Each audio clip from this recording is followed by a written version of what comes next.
Okay, let's look at chapter 15. We've introduced the concept of equilibria. Now, chapter 15, we're going to go back and talk about acids and bases that were introduced in Chem 111. Think about it more on the molecular level so that we can combine this with the information from equilibrium and then move into the giant 55-page note packet of chapter 16, acid-base equilibria. So in Chem 111, we defined acids a couple of different ways. The Arrhenius acid definition is we release a proton in water or we release a hydroxide in water. Yes, it's really 50 pages. You don't all have to go look and count.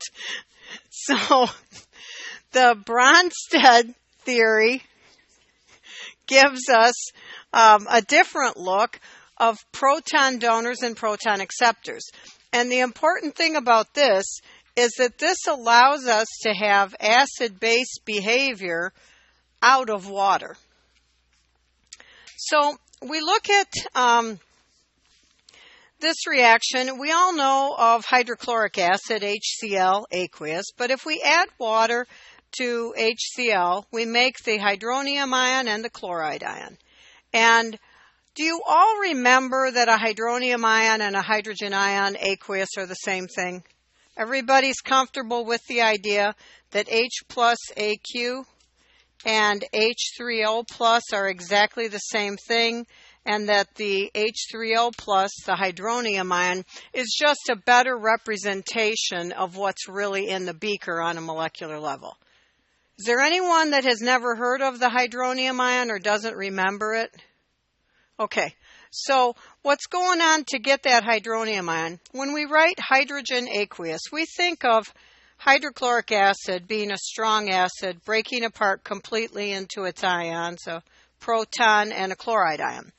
And this is in water because we only call it an acid when it's aqueous. So now you have this proton in there.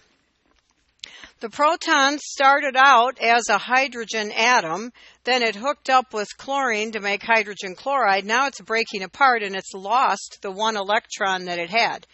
Its goal was to get 2 electrons, so it went into a sharing arrangement to get 2 electrons. Now it has no electrons. So it's kind of hanging out in water saying, oh, poor me, I used to have 1 electron, I wanted 2, and now I have none. It's kind of like a bad divorce. Chloride ran off with all the goods, right? All the electrons. So there's all these water molecules hanging out. And they're like, hey, baby, I got 2 pair of electrons. Let's hook up. So they do. So this proton hops over here, and we make this hydronium ion, which now has 3 hydrogens on it and 1 lone pair, and that shares the positive charge. So that is a better representation of what's really in the beaker.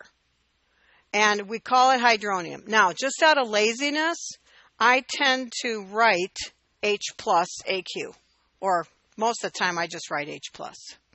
Okay? I'm going to pause the video here for a moment.